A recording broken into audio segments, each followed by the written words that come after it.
coração, digno da nossa canção, digno do nosso amor, digno de honra e de louvor. Santo, Rei da glória, Santo, Senhor de vitória, Santo, soberano da história, Santo, Santo, Santo,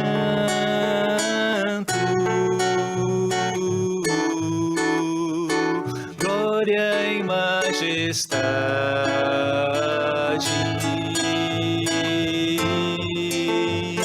força e formosura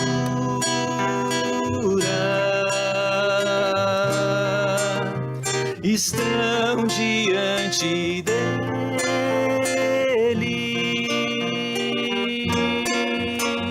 no seu santuário.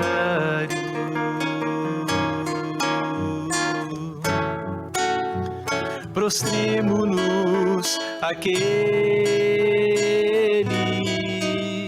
que é digno, Santo, que é digno, Santo, que é digno, Santo.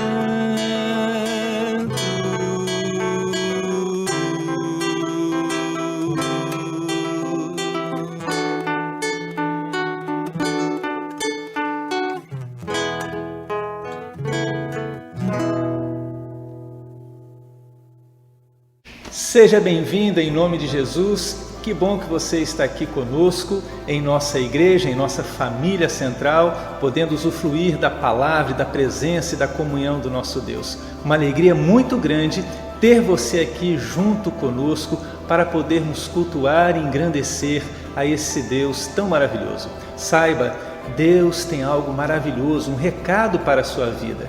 Que o seu coração esteja aberto, a sua mente também, para aquilo que Deus tem a nos falar. Em instantes o nosso culto vai começar. Que Deus possa abençoar a sua vida grandemente. Família Central, vocês já conhecem o nosso canal do YouTube, IPB Central Cachoeiro? Por meio dele, nós transmitimos os nossos cultos e programações, para que você possa cultuar a Deus conosco, mesmo dentro de sua casa. Além do YouTube, nós também estamos no Instagram e no Facebook, com o mesmo nome. Basta pesquisar IPB Central Cachoeiro e nos seguir por lá. Além disso, nós também temos o nosso WhatsApp da Central, onde por meio dele você vai receber devocionais de áudio diárias, feitas pelo pastor de nossa igreja, Gilberto Bueno Filho. Além disso, você também vai receber os boletins de nossa igreja e comunicados oficiais. Para receber tudo isso, você deve cadastrar o número da igreja na sua agenda e nos enviar um oi pelo WhatsApp. Anote o número: DDD 28 99883 0052. As nossas devocionais também são publicadas no Spotify. Basta você pesquisar Devocional Diário IPC e ouvir o Devocional do Dia. Não se esqueça de se inscrever no nosso canal e ativar o sininho de notificações, para que todas as programações cheguem para você.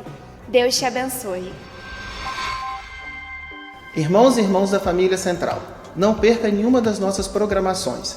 Anote na sua agenda os dias dos nossos compromissos, para que juntos possamos estar adorando e aprendendo mais da Palavra do Senhor. Nas terças-feiras, às 19 horas, reapresentação da Escola Bíblica Dominical, a classe de adultos. Na quinta-feira, às 19h30, culto ao vivo do ensino bíblico feito com o pastor Gilberto. No domingo, na Escola Bíblica Dominical, ela inicia às 9 horas da manhã e à noite, às 19 horas, o nosso culto público. Não deixe de curtir esse vídeo, de comentar e de compartilhar ele. Nos ajude a divulgar cada vez mais a palavra de Deus. Você é o nosso convidado especial para estar junto conosco nas nossas programações. Como diz o versículo base dessa igreja, dize aos filhos de Israel que marche.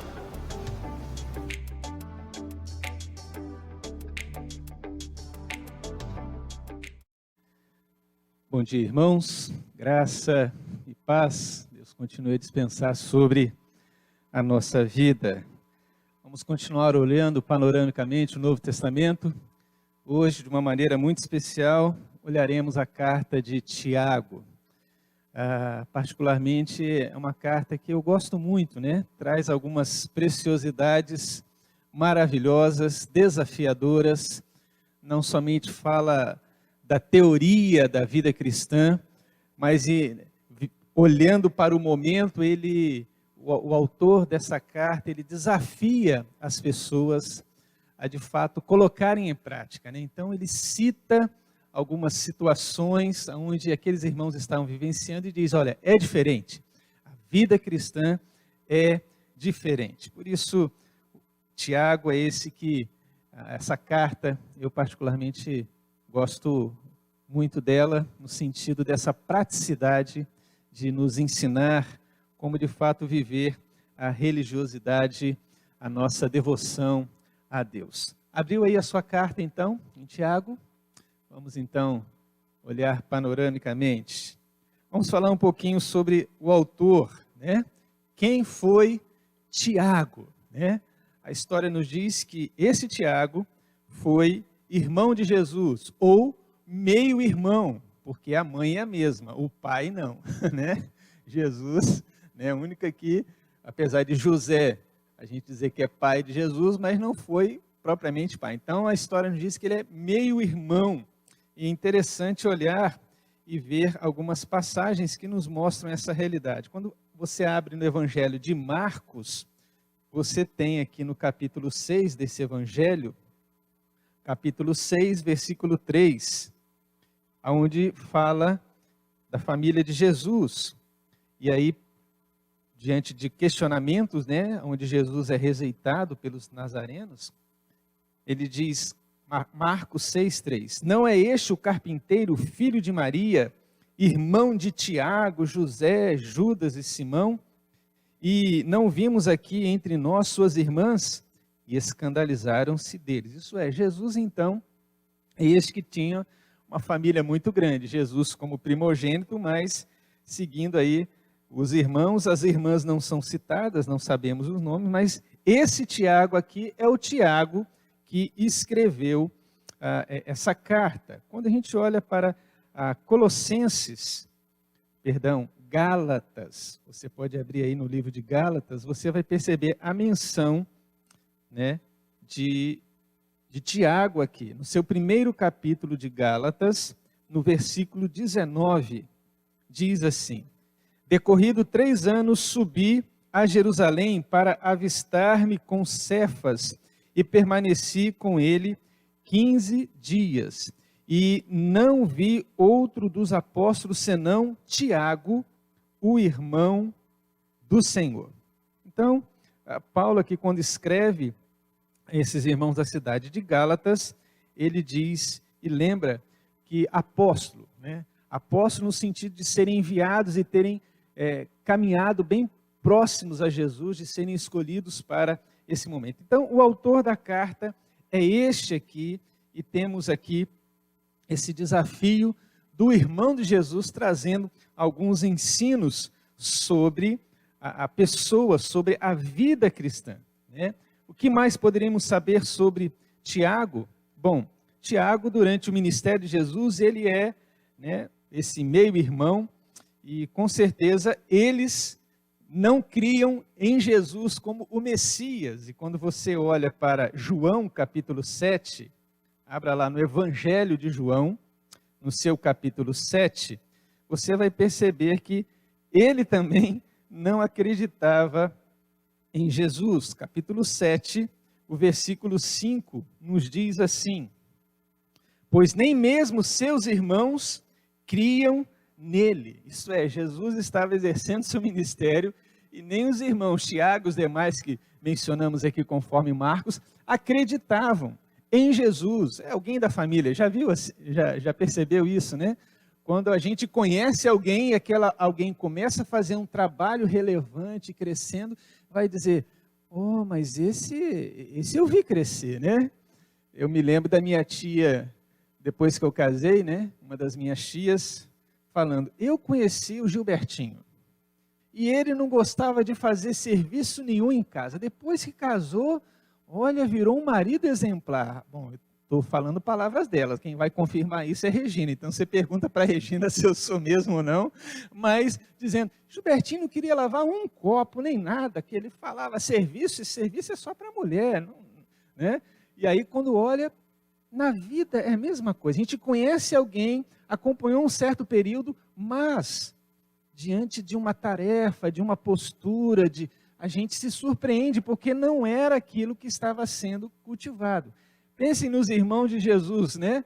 Ah, mas esse Jesus nós vimos crescer, nós brincávamos, ele vai exercer um trabalho relevante, ele é melhor do que nós. Então, o autor aqui de João nos lembra que nem mesmo os seus irmãos criam em Jesus. Então, Tiago era um desses que não cria nessa realidade de Jesus, né?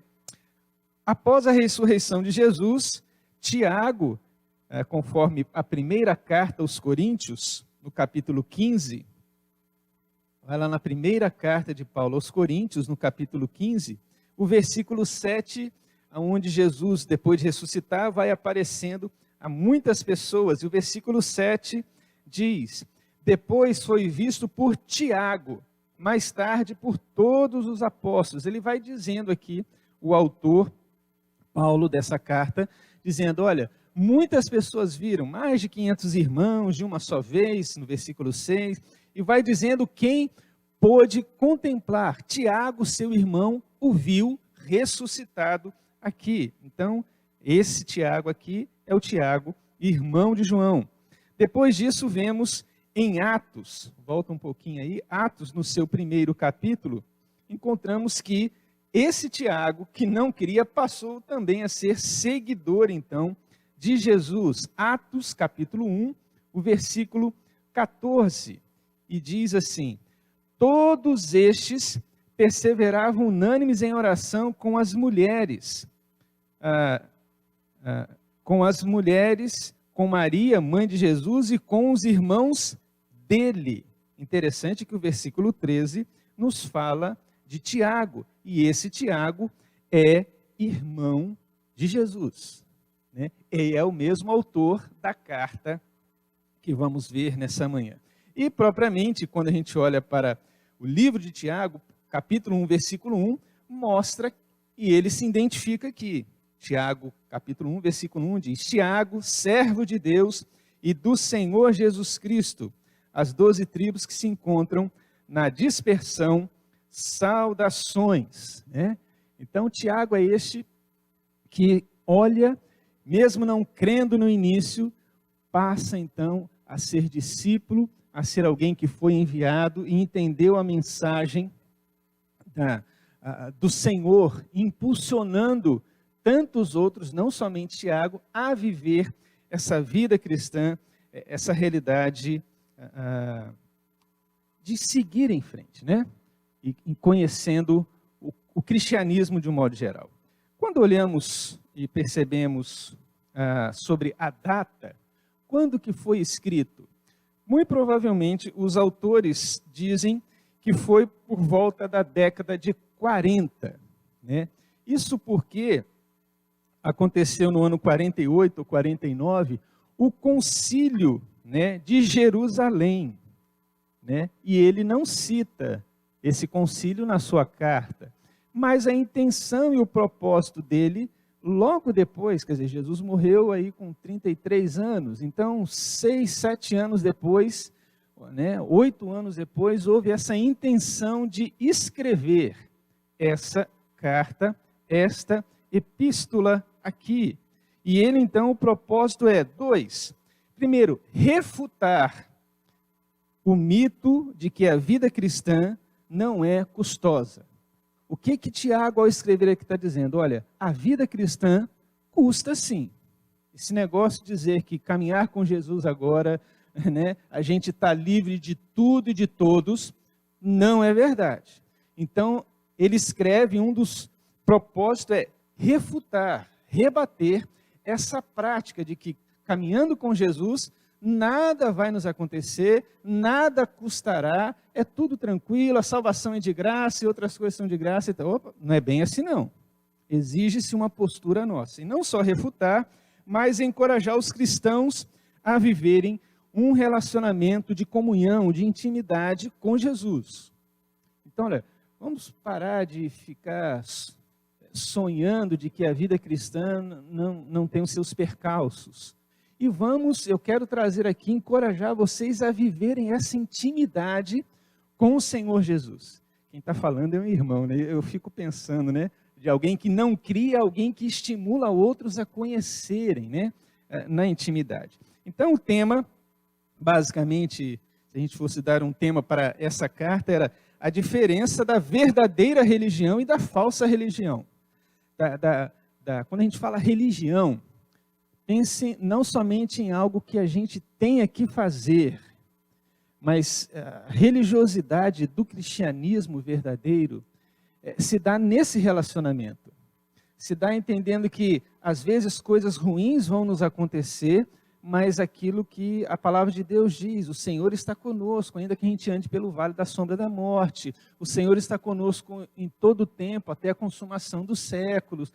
Esses versículos nos ajudam a entender que as duras realidades vivenciadas aqui, elas de fato o Senhor permite, mas sempre há um propósito, sempre há um objetivo de conhecê-lo mais. Né? Eu já disse aqui, muito dificilmente a gente perde a noite de sono por ter feito um bom negócio, por estar feliz. Né? A gente até brinca, dormiu o sono dos anjos. Né? Acordou, que bom, um sono só, aquele sono reparador, né? Mas a gente perde a noite de sono por momentos difíceis, por decisões erradas. Você fala, gente, por que eu tomei aquela decisão? E a gente, né? Eu devia ter feito isso, ou eu não devia ter feito aquilo. E a gente perde noite de sono, seja por ter feito um mau negócio, por ter falado de uma maneira ríspida a alguém, enfim. A gente perde noite de sono por causa disso. Mas quando está tudo bem, não. E esse é um momento pedagógico de Deus, onde deixa com que a gente passe por esses momentos para que a gente se lembre de que Ele sim é a alegria verdadeira, é a resposta certa, enfim, Ele é a razão da nossa vida, da nossa existência. Né? Então, a Bíblia, ela sempre mostra, só que a gente faz uma leitura triunfalista, né?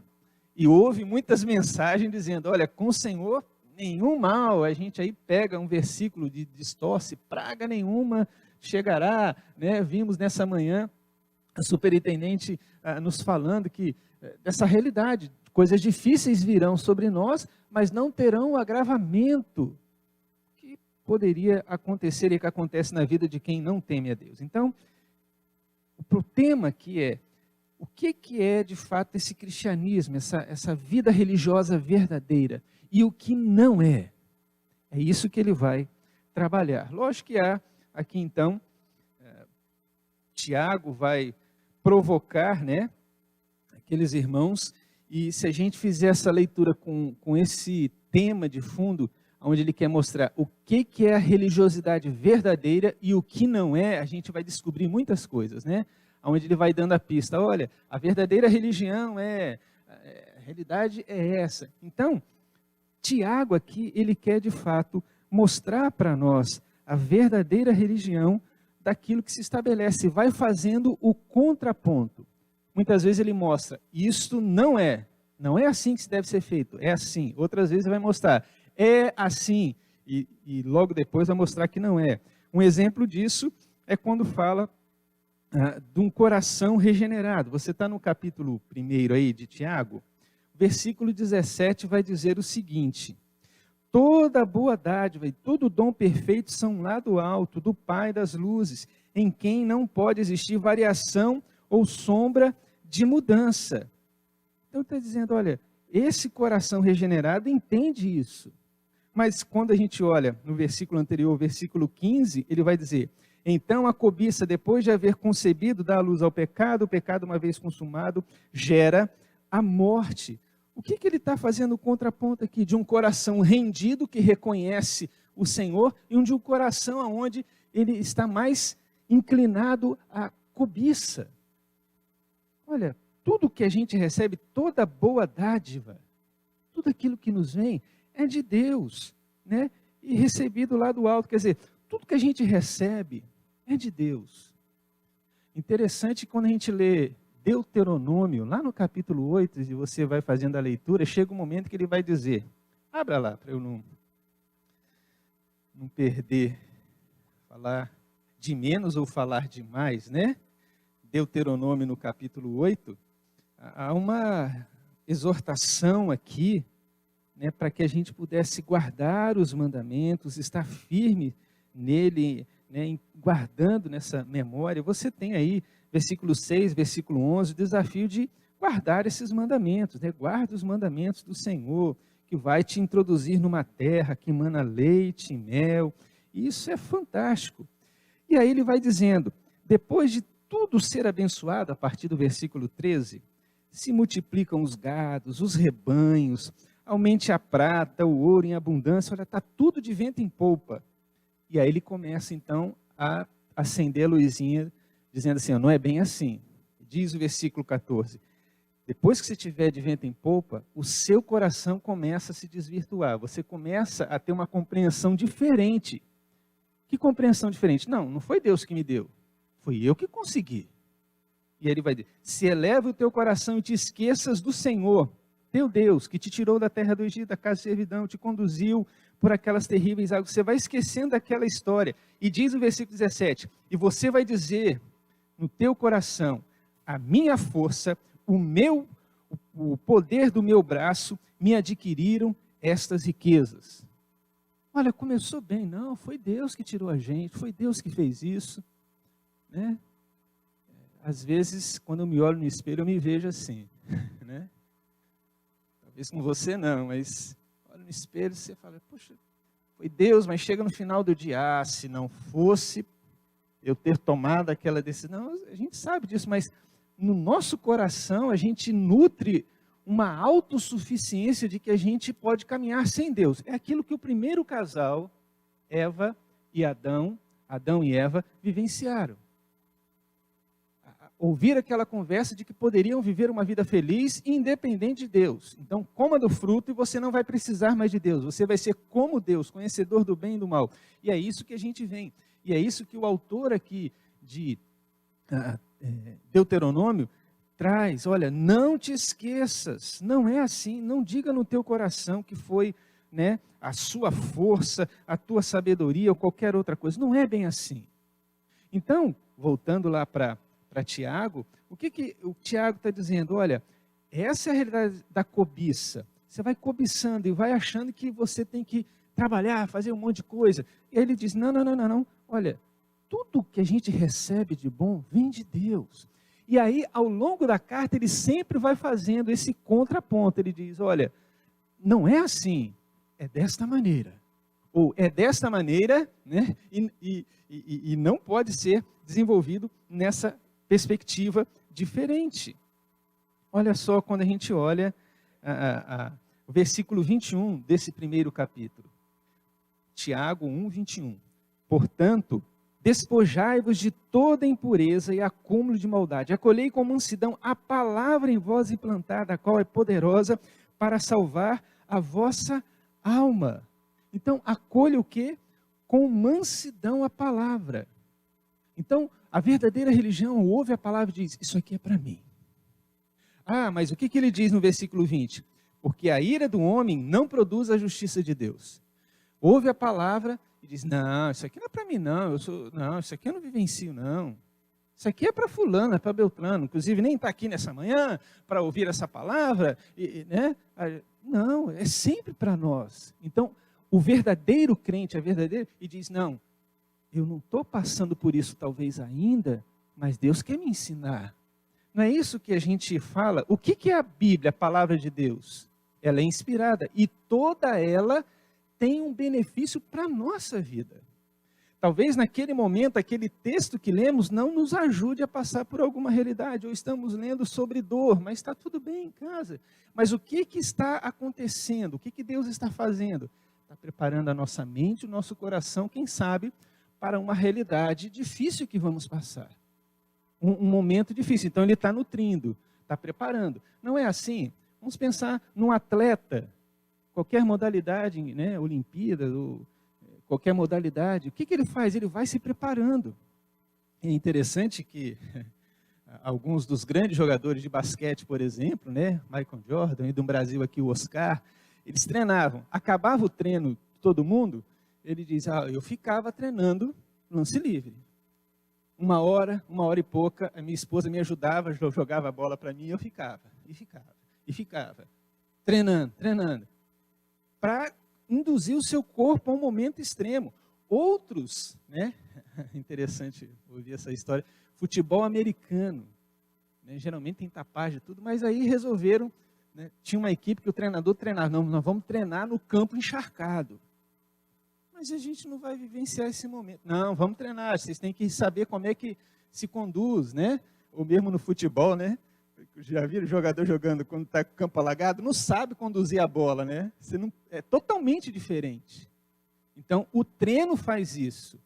Quando a gente olha aqui para a vida cristã, ele está dizendo, quando a gente acolhe essa boa palavra no coração, que vem de Deus, a gente acolhe com mansidão, diz, não, isso aqui é para mim. Diferentemente de alguém que recebe a palavra, né, com ira, porque o versículo 19 ele vai dizendo sobre essa palavra, né, sabeis essas coisas, meus amados irmãos, todo homem seja pronto para ouvir, tardio para falar, tardio para irar. Então está dizendo, essa palavra, então receba, todo homem deve estar pronto a receber essa palavra com mansidão. E aí Tiago vai falar, olha, é assim a vida cristã. Diante da palavra a gente diz, que bênção. Agora acho que não faz sentido, mas essa palavra é para mim. Eu vou guardar. Vai chegar um momento. Então Tiago, e aqui eu poderia ficar enumerando aqui mais coisas, onde Tiago vai dizer, olha, não é assim. É de uma outra maneira que nos portamos como cristãos, na vida cristã. Ok? E aí então, ele traz essa realidade interessante. E aqui tem bastante coisas que a gente poderia mencionar e poderiam nos ajudar nessa direção. Né? Dito isso, irmãos, nós temos que crer, que olhar para a nossa vida e avaliar como que ela tem. O livro de Tiago nos provoca isso, né? A olhar para nós e ver por qual caminho eu tenho trilhado. O caminho aonde eu tenho sido dócil, eu tenho de fato buscado viver esse relacionamento íntimo com Deus, não confiado em mim mesmo, mas confiado na palavra de Deus. Como que é isso? Tiago nos leva a isso. Aliás, toda a palavra de Deus, né, irmãos? Quando a gente lê ou quando alguém faz a leitura para nós, é sempre assim, a expectativa do que Deus quer me falar e me ensinar. Né? Estamos aqui nessa manhã, é o pastor. Mas eu já fui abençoado com a maninha na superintendência, trazendo. Falei, é verdade. Coisas ruins podem acontecer conforme Provérbios, mas não vai se agravar.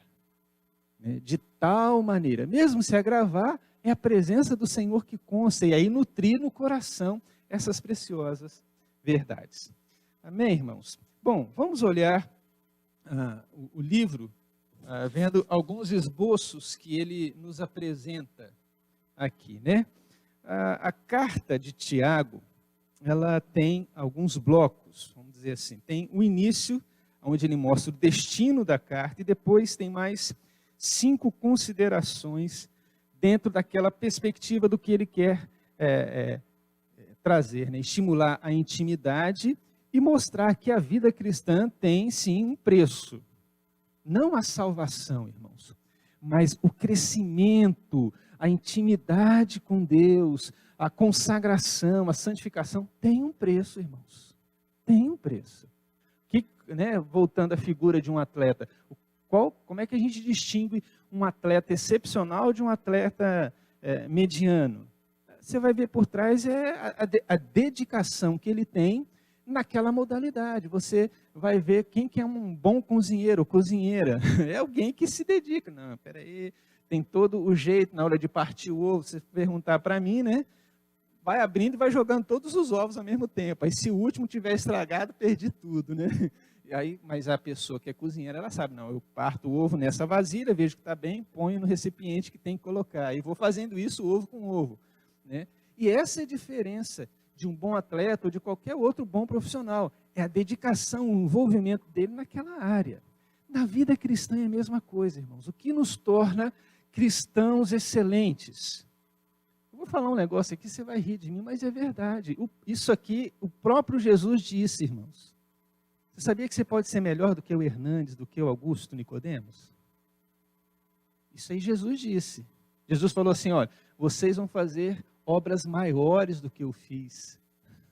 Jesus dizendo que a gente ia fazer coisa maior. Como é que pode um negócio desse? Mas era Jesus, mas ele diz, olha, vocês vão fazer coisas mais maravilhosas, mais maiores do que eu fiz. O Senhor falou isso. Então, por que a gente olha para alguém, para pessoas e fala assim, nunca vou chegar lá? É porque por displicência, nossa, por preguiça em de fato nos envolver, em de fato ser bênção e canal. Eu fico olhando para a igreja de Pinheiros, alguns irmãos devem acompanhar lá do Arival. Gente, em tudo quanto é área, está crescendo. A receita que a junta de missões da igreja de Pinheiros tem, que lá tem a junta missionária, né? Você multiplica a nossa verba mensal aqui, pelo menos por 5, é o que a junta de missão lá tem. Você não sabe conta? É mais ou menos 40 mil, né, Marcelo, a nossa receita. Oi? 37. Vamos arredondar para cima, que é melhor, né? Na esperança de que chegue mais, cada vez mais. Né? E nós temos potencial para mais, mas isso é uma outra história. Lá, então, aquela igreja, só com a junta de missões, isso. Com o som, conversando com o Cadu, né, que é responsável lá, ele falou, olha, foi orçado aqui para o som aqui, para as transmissões aqui, 180 mil, se eu não me engano, né, e eles estão pensando em mais. Fala, gente, 180 é quase, né, o que é nosso aqui? 6 meses, 5 meses de arrecadação? Mas por quê que eles estão com esse volume todo de recursos? Porque eles entendem, não, é para investir na obra, é para a expansão do reino, é para fazer isso, é para fazer aquilo, e vai. E se Deus é o dono de toda a prata, vai providenciar recursos. Mas o que está por trás disso? Pessoas que se envolvem na obra e se doam na obra. Né? É essa a diferença. E Tiago, então, vai mostrar essa realidade. Queremos ser, mas não queremos pagar o preço muitas vezes. E aí é complicado. Muito bem.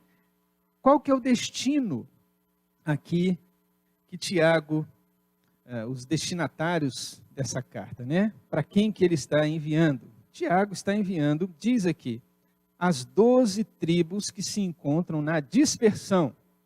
O que ele está falando aqui? Vocês lembram muito bem, lá de Atos, um sujeito chamado Saulo, que depois conhecemos como Paulo, estava perseguindo a igreja. Aliás, a igreja, né, quando a gente lê o livro de Atos, sempre traz para nós essa ideia, né?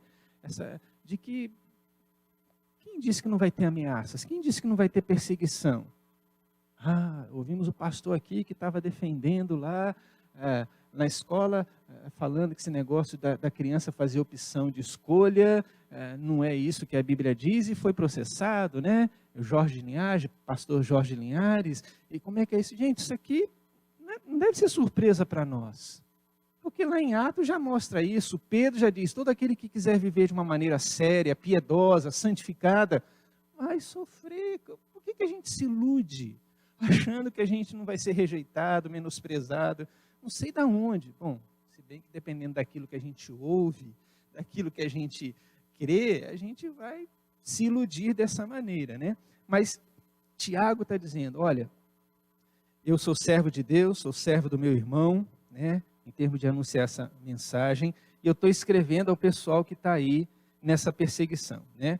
estão na dispersão. Saudações, as 12 tribos. Então ele está escrevendo para pessoas que não tinham um lar, estavam passando por momentos difíceis, mas Tiago não abaixa o padrão. Ele diz, a vida cristã é assim, você não tem um lar próprio, você está na dispersão, você está espalhado aí, você teve que fugir, mas a vida religiosa continua com o seu padrão, com o seu desafio para nós. E aí então, depois de se apresentar e mostrar qual o destino dessa carta, né, ele vai então propriamente falar e trabalhar em cima dessa realidade, da verdadeira religião e da falsa religião. Do versículo 2 do capítulo 1 ao versículo 7, Tiago aqui vai falar sobre os testes que há nesse cristianismo, nessa verdadeira religião, nessa verdadeira caminhada. Que testes são esses? E aí você bem conhece os primeiros versículos, né? Ele vai dizendo, meus irmãos, vamos ficar alegres, porque a gente conseguimos uma promoção, conseguimos uma casa nova, né? O pessoal não está ficando alegre com as bênçãos de Deus, né? É isso? Lógico que não. Irmão, vamos ficar alegre, motivo de toda alegria. A gente passar no vestibular? Não, eu brinquei com a Isabela, né? Passar no vestibular? Não. Passar pela provação? Não, não é uma provação, são várias provações. Várias. O que é vários? Você vai num lugar lá, no restaurante, nossa, a comida é variada, né? Restaurante lá de quente, né? Tem lá, quando tem aquele restaurante mesmo, né? Tem os pratos quentes, os pratos frios e tem a sobremesa. Pratos quentes, tem quase 50 que você pode escolher. Pratos frios, tem lá uns 20, entre folhas, não sei o quê. Sobremesas, tem mais uns 20. Olha que fartura, você tem uma variedade. Aí você fala assim, gente, um prato só não vai dar para mim, né? Aí o olho cresce. Aqui, geralmente, os donos de restaurante são espertos, porque põem um prato grande, né? Você fala, engraçado, o prato lá em casa é menor, né? E você fica, só que com um prato grande, você está naquele condicionamento de colocar em todo o seu prato pequeno. Mas como lá é grande, então você preenche todo o prato grande e depois não aguenta comer, né? Terrível. Eles são espertos, sagazes, né? A gente entra nessa. Né? Então, prato grande, põe lá, variedade. E aí o que o Tiago está falando? Olha, tem variedade, gente. Né? Interessante que a palavra de Deus diz que tem a multiforme graça de Deus, né? Isso é bonita essa expressão. Multiforme, tem várias formas da graça de Deus se manifestar na nossa vida. E aqui está dizendo, tem várias provações, mas em todas elas, vamos ficar contente. Não apenas com um sorriso no rosto, mas gozando da paz e da graça de Deus. Então ele vai falar, olha, o benefício então, do versículo 2 ao versículo 8, benefícios dessa fé que é testada, provada. Então ele vai dizendo, né, irmãos, tende por motivo toda alegria o passar por várias provações, sabendo que a provação da vossa fé, uma vez confirmada, vai produzir. Interessante, provação do quê? Da fé. Então está dizendo, o elemento que o inimigo vai tentar fazer, tentar destruir, minar, é a nossa fé. Mas nós recebemos a fé do Senhor. Mas muitas vezes, por olharmos para outros lugares, como Pedro, em vez de continuar com os olhos fixos para Jesus, começa a olhar a turbulência, a agitação do mar e começa a afundar. E Jesus, Pedro, vamos voltar para o barco, é melhor? E chega lá. Mas essa é a realidade. Quais são as provações? As mesmas para todos nós? Lógico que não, irmãos. Cada provação que passamos é única na nossa vida. Às vezes vai se assemelhar, mas não é idêntica. Cada um está vivenciando uma provação para que a fé se amadureça e se firme. Pensando, irmãos, naquilo que vimos na carta aos Hebreus. Vocês leram lá no capítulo 11, né, no finalzinho do capítulo 10, dizendo, nós não somos dos que retrocedem, somos da fé. Né?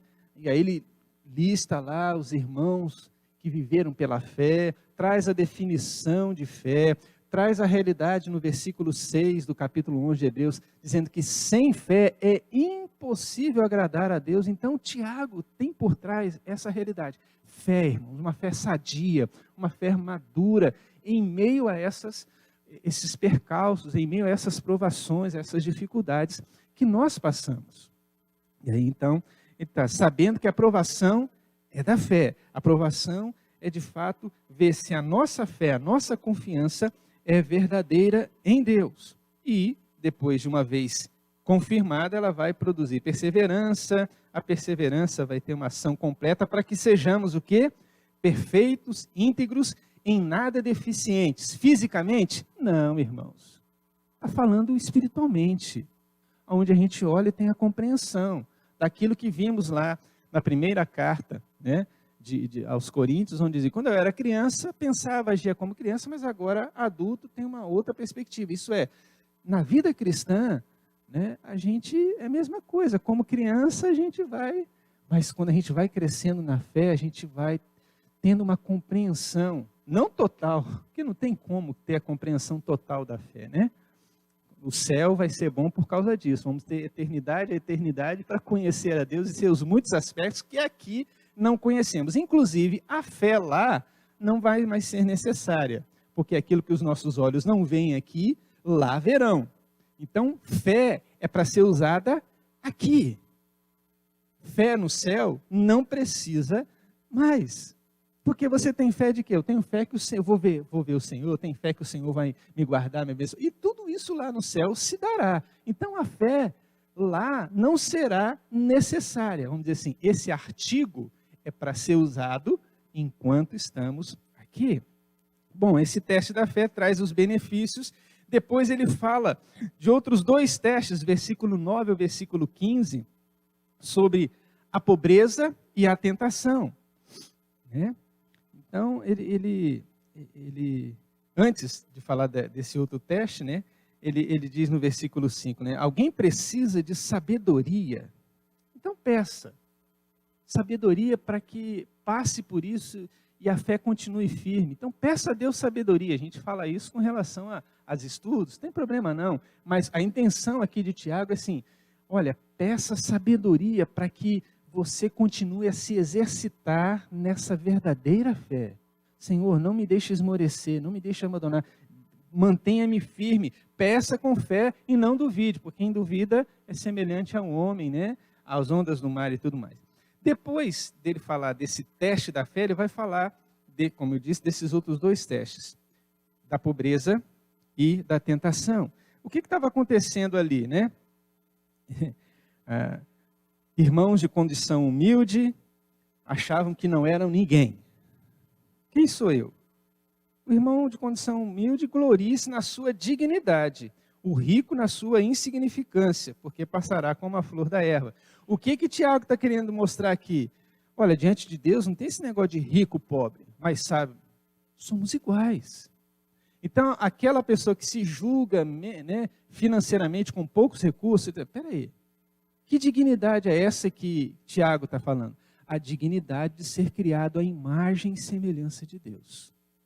Então, se glorie, você é alguém que reflete a imagem e semelhança de Deus.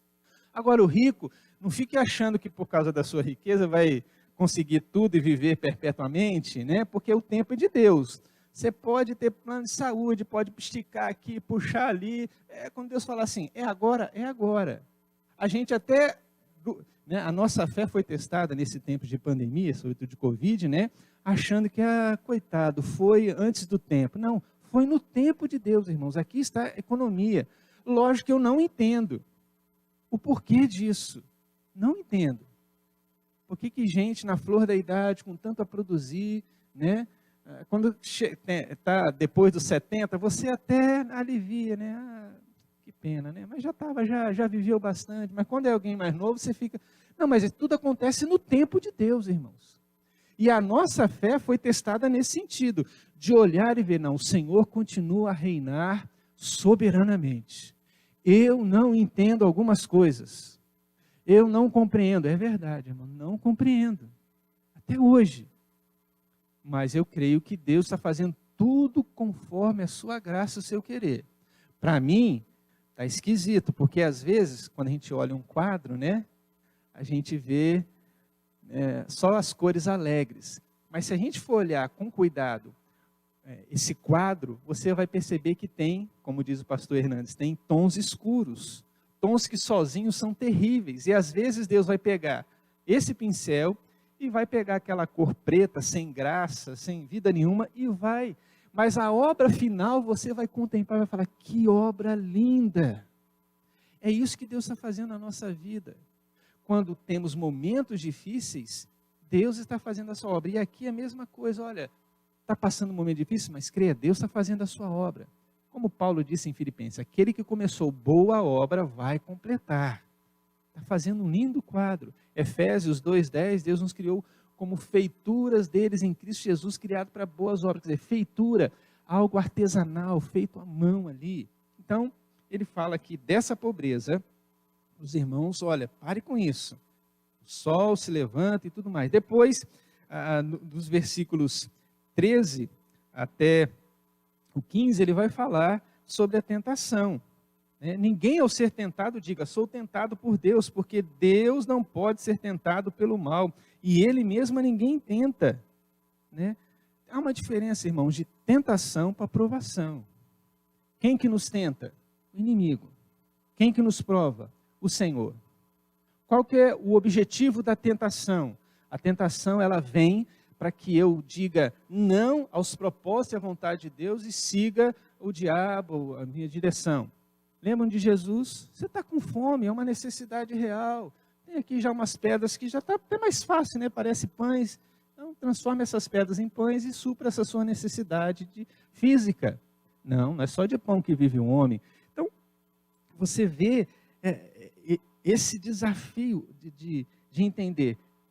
Tentação é para me levar distante de Deus. Mas a aprovação é aquela que eu passo por ela e há um propósito, conforme o versículo 12. Bem-aventurado o homem que suporta com perseverança a aprovação, porque depois de ter sido aprovado, receberá a coroa da vida, a qual o Senhor prometeu aos que o amam. Então, tentação é uma coisa, aprovação é outra. Deus pode tentar? Não. Deus não tenta ninguém. Ele prova. O objetivo dele ao passarmos por aquele momento difícil é que nos aproximemos dele. Agora, aprovação é tentação? Não. Mas a tentação pode se transformar em provação. É o diabo? Não, mas eu vou entender isso como Deus permitindo com que o diabo, faça o que está fazendo, mas Deus é soberano e está por trás disso. Nem sempre é fácil, irmãos. Nem sempre é fácil ter esse discernimento. Mas, lembram que eu disse do exercício? Como é que a gente vai ter esse discernimento? Se eu preciso de sabedoria para identificar que, mesmo eu sendo pobre, eu tenho uma dignidade no corpo de Cristo, ou que sendo rico eu não devo gloriar-me que eu sou tal, que meu dízimo é maior. Não, que na verdade estou aqui, Deus está usando. Então, feliz é um homem que passa por essa realidade. Então, Tiago está mostrando, esse teste são testes da verdadeira religiosidade. Então, versículo 16 até o 27, ele vai mostrar aqui claramente a diferença da falsa e da verdadeira religiosidade, da verdadeira religião. Começa dizendo, ninguém vos engane, meus amados irmãos.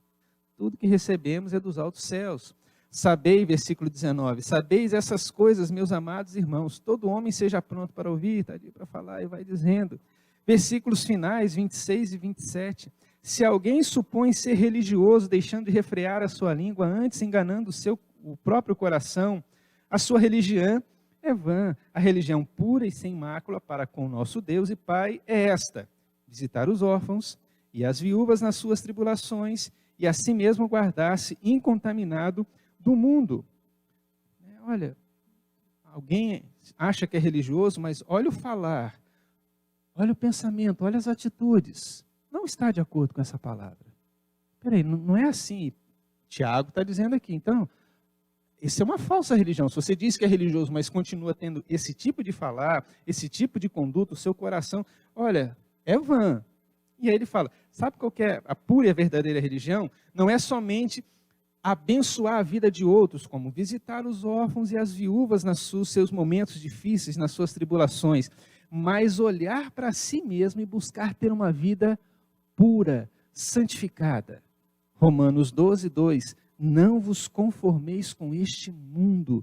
Então está dizendo, olha, você vai ser bênção na vida destes que precisam, e você pode abençoar esse. Naquela época tinha lá os órfãos, as viúvas, lá em Isaías acrescenta até o estrangeiro, Isaías capítulo 1, mas ele vai dizendo, tá, você vai ser bênção, instrumento de Deus para abençoar, para aliviar, mas você não pode relaxar. A verdadeira religião guarda-se incontaminado do mundo. Isso é, tem a postura de falar, isso aqui não vai me ajudar a conhecer mais a Deus, a ter intimidade com Deus. Essa é a realidade. Então, ele vai dizendo, esses são os testes que um cristão passa. Ele poderia hoje, talvez, acrescentar e mudar alguma coisa aqui, mas dá para a gente entender o princípio por trás disso. O princípio é, de fato, entender que a nossa religiosidade, ela vai ser testada nesses aspectos. Capítulo 2, todo ele, até o versículo 26, vai falar e vai demonstrar da religião verdadeira. O que é? Então, ele vai contar dois casos aqui. Do versículo 1 ao versículo 13, ele vai mostrar o caso de gente que, esse aqui é o meu favorito, né? E o caso da defesa da fé.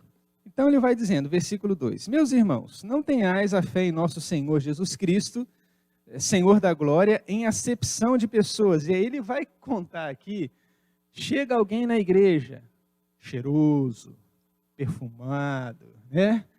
Tá nos trinques, né?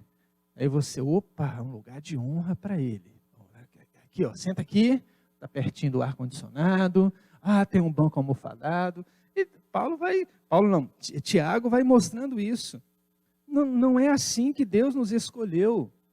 Na verdade, nós éramos miseráveis, mas Deus demonstra amor. E por que vocês estão fazendo essa acepção de pessoas? Não é assim. E ele então vai trabalhando até o versículo 13, essa realidade, que não é assim que devemos nos portar, realizar.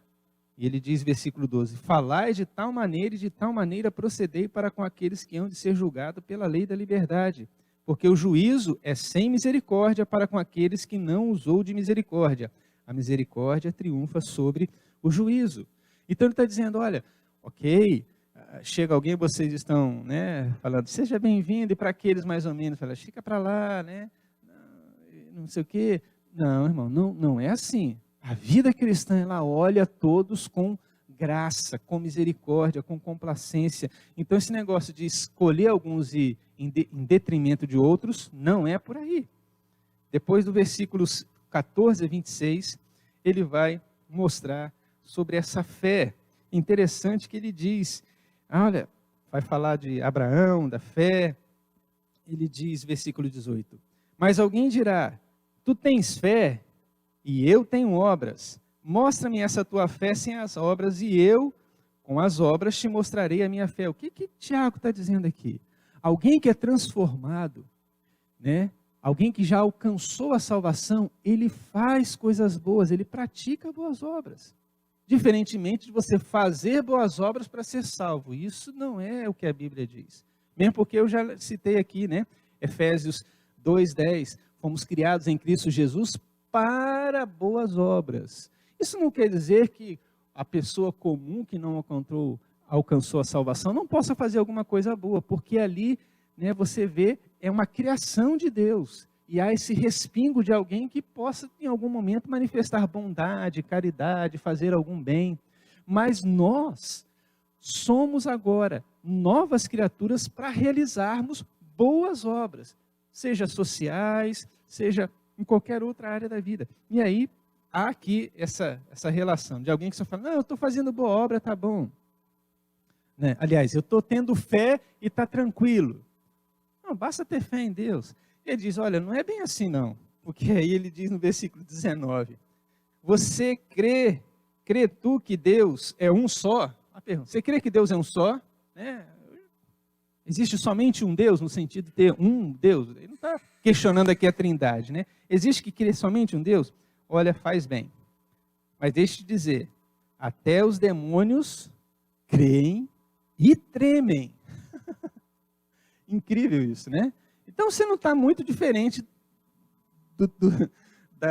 dos demônios, né? Se você somente crê, e se a sua vida não é para ser uma vida de bênção, olha, os demônios creem, então fique certo, ó homem insensato, de que fé sem obra é inoperante. O versículo 20 diz, ele vai citar Abraão depois. Então, irmãos, temos fé em Deus, somos chamados a participar, a nos doar, a fazer essa obra de Deus. E é isso que Tiago, então, está falando aqui. Capítulo 3 vai falar sobre a realidade do pecado, mas ele trabalha aqui a realidade do pecado ser muito sutil, a gente quase não percebe, né? A sutileza aqui. E você conhece muito bem, ele vai falar bem especificamente desse pecado no falar, o pecado da língua, o pecado da contenda. Todo o capítulo 3 ele vai falar isso. E até a gente sabe, né?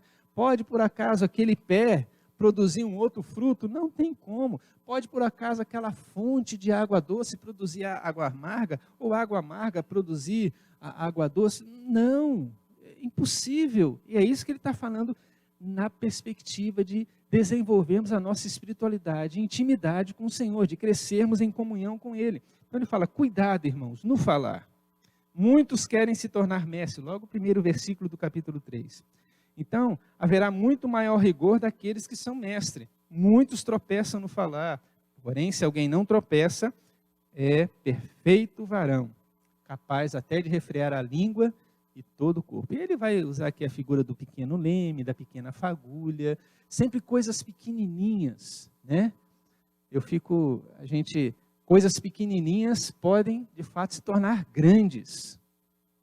E se tornam grandes. Já diz a Bíblia, não despreze aqueles pequenos começos, um início pequeno. Né? Olhamos para as crianças, não despreze o que essas crianças que convivem aqui conosco poderão ser um dia. Não só para a sociedade, mas para o reino de Deus. E está dizendo, olha, coisas pequenininhas. E aqui, no caso, o falar. Qual o problema de falar? Mas se você vai lá para Jesus em Mateus, ele diz, olha, não matarás, não é apenas quando você pega uma faca, pega uma arma e tira a vida. Na verdade, quando você começa a falar mal de alguém, esse é o pequeno começo para você chegar a matar alguém. De fato, consumar. O pequeno começo não é quando você deita na cama com alguém. O pequeno começo, que você tem que ter cuidado, é quando você olha para uma pessoa com uma intenção que não é apenas de admirar a beleza, mas uma intenção diferente. Cuidado, cuidado. E Jesus então trata lá atrás, ele não trata da consequência, daquilo que está aparente. Por isso que diante da mulher adulta ele falou, quem não tiver pecado, atira a primeira pedra. Né? Então, esse pequeno começo, e aqui Tiago está da mesma maneira. Gente, vamos ser criteriosos no falar.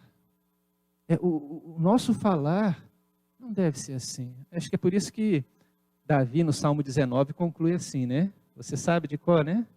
Que as palavras dos meus lábios e o meditar do meu coração sejam agradáveis na tua presença, Senhor, rocha minha e redentor meu. O meu falar agradável.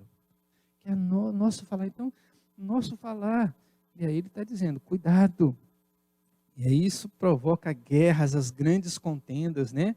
Fala, quer ser sábio, diferente. Então, o capítulo 3 vai trabalhar nessa perspectiva do pecado ser muito sutil, na perspectiva do falar, e do falar que produz contendas. Capítulo 4, todo ele, até o versículo 17, vai nos trazer um chamado a nos voltarmos humildemente para Deus. Olha, volte. Ele vai dizer, de onde que procedem as guerras? Guerras e contendas que há entre vós. Interessante, por que ele fala guerra? Né? Então havia de fato entre aqueles irmãos uma luta muito ferrenha, assim, um ódio, e contendas, guerra, quer dizer, situação difícil. De onde, senão dos prazeres que limitam contra a carne? Vocês estão cobiçando e nada tendes, vocês pedem, mas pedem para esbanjar nos seus prazeres. Então, ele está trazendo essa situação. Olha, está assim, mas seja humilde para reconhecer que você está trilhando no caminho errado. Seja humilde para perceber que aquilo que você tem semeado, cultivado, não tem gerado em você uma vida piedosa e santa. Então ele mostra o problema. Versículo 1, 2 e 3. Que problema é esse? O orgulho, cobiça. Não, eu sou melhor, então eu posso pedir e receber, mas ele vai trabalhar. Versículo 4 ao versículo 10, a humildade que devemos ter diante de Deus. E o versículo 7 mostra isso, né? Sujeitai-vos, portanto, a Deus. Sujeitai-vos a Deus, mas resisti ao diabo. Então, se humilhe em Deus. Vida cristã é isso. Eu posso ser alguém, posso ter uma responsabilidade diante da sociedade, diante dos meus empregados, diante da minha família. Sim, mas diante de Deus somos todos iguais. E quando estamos na presença dele, não existe A e nem o Z. O Z é o último, né? Mas todo mundo é um só. Então seja humilde o suficiente para isso. Versículo 11 e 12 vai falar dessa humildade que devemos ter, não somente para com Deus. Versículo 10 ele diz, né? Humilhai-vos na presença do Senhor e Ele vos exaltará. Tá? Mas também, versículo 11 e 12, olharmos e não nos julgarmos melhores do que o irmão. E diz, irmão, não faleis mal uns dos outros. Aquele que fala mal do irmão ou julga o seu irmão, fala mal da lei e julga a lei. Ora, se julgas a lei, já não és observador da lei, mas juiz. Um só é o legislador e juiz, aquele que pode salvar e fazer perecer. Tu, porém, quem és que julgas o teu irmão? Peraí, quem que é você para ficar emitindo opinião que fez isso, que fez aquilo? E aqui é difícil, né? Porque às vezes os almoços de domingo, as refeições depois do culto, a gente é só falar, mas você viu? Saiu errado isso, saiu errado aquilo, não sei o quê. Perdemos a bênção. Perdemos a bênção. Gente, se Deus não mandou fogo do céu, por que a gente está discutindo isso aqui? Se Deus está permitindo que aquela pessoa esteja... Não, mas tem que mudar, tem que fazer isso, tem que fazer aquilo outro. Peraí, quem quer que é juiz e que vai dar o veredito? É Deus. O que eu tenho que fazer? Senhor, misericórdia. Se o Senhor está deixando essa pessoa me liderar, então que eu entenda a tua graça aqui. Eu poderia fazer muito melhor. Eu já tive esse sentimento. Quando eu tocava violão na primeira, de Cachoeiro, era só eu. E no meu violão só eu tocava, porque o violão era consagrado. Eu esqueci que quem tinha que estar consagrado era a minha vida, não apenas o instrumento em si. Ai, ai. Seja humilde. Para de falar. E aqui a gente podia ficar. Mas você já pegou, né? Então, cuidado com os temas das refeições. Né? Não é bom a gente ficar seguindo a recomendação de Tiago. Não é bom a gente ficar falando dos irmãos. Pode falar bem. Pode abençoar, pode orar. Mas cuidado. E a última, versículo 13 ao versículo 17, fala dessa humildade em relação ao nosso futuro. Né? Como que será o amanhã? Vamos fazer isso, vamos fazer aquilo. Não, seja humilde, porque é Deus quem está conduzindo. Sabe o que a gente deve fazer, conforme versículos 15? Em vez disso, nós devemos dizer, se o Senhor quiser, nós não só viveremos, como também faremos isso ou aquilo. Só quem é humilde consegue falar isso. Senão, não, já programei. Né? A gente vai programar aqui o próximo ano, né? A igreja, as festividades, algumas coisas. Tá? Mas se Deus quiser... A gente pode botar no papel, é como diz Provérbios 16:1, o coração do homem pode fazer planos, mas dos lábios do Senhor vem a resposta certa. Não tem problema programar, vamos fazer, vamos, olha, mas é se Deus quiser. Deus, eu tenho humildade para saber que não foi pela minha força, pela minha capacidade que vai sair na farra. Não, as coisas mudam. Os discípulos que deixaram um barquinho para que Jesus fosse encontrar com ele do outro lado do lago, mas Jesus não resolve ir de barquinho, resolve ir andando, ele se surpreende. A mesma coisa na vida cristã. Ok? E aí, a última parte vai aqui, onde ele mostra a vida à luz do fim. Quer dizer, a vida que temos aqui na perspectiva dos últimos tempos. Então, os ricos devem chorar e se lamentar, vão vir tempos difíceis, as riquezas não nos garantem segurança, mas é o Senhor. Depois, ele vai dizendo nessa perspectiva dos fins dos tempos, versículo 7 do capítulo 5, sede, pois, irmãos, pacientes até a volta do Senhor Jesus. Versículo 8, novamente, sede pacientes e fortalecei o vosso coração. Isso está difícil, mas permaneçam firmes. Não é fácil. Então, nessa perspectiva da vida, da vinda, da segunda vinda, saiba, né, eu creio que o irmão dele estava talvez com aquela lembrança, assim como o Senhor subiu e os varões estavam olhando, não, como ele foi, ele vai voltar. E aí ele traz essas recomendações finais aqui, sobretudo nessa advertência para com os ricos, no encorajamento da paciência e nos versículos 12 ao versículo 20, sobre o valor da oração. Né? Acima de tudo, porém, meus irmãos, não jureis, mas ele vai introduzir o assunto de uma vida de oração. Está alguém sofrendo? Oração. Está alguém alegre? Cante louvores. Né? E aí vai usar a figura de Elias, né? De Eli, que de fato orou e as coisas mudaram, né? Orou e voltou à sua normalidade. Elias era um homem semelhante a nós, com seus medos, com as suas dificuldades. Então, até o Senhor voltar, dedique-se à oração, busque compreender a vontade de Deus. Amém, irmãos? Deus assim possa nos abençoar.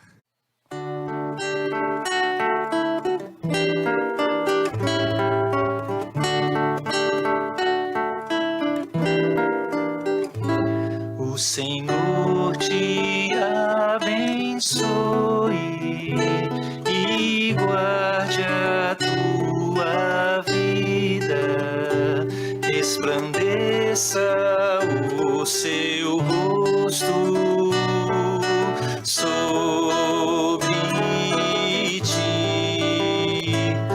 O Senhor te abençoe, sobre ti levante o rosto, misericórdia tenha e te dê a paz. O Senhor te abençoe e guarde a tua vida, resplandeça o seu rosto sobre ti. O Senhor te abençoe, sobre ti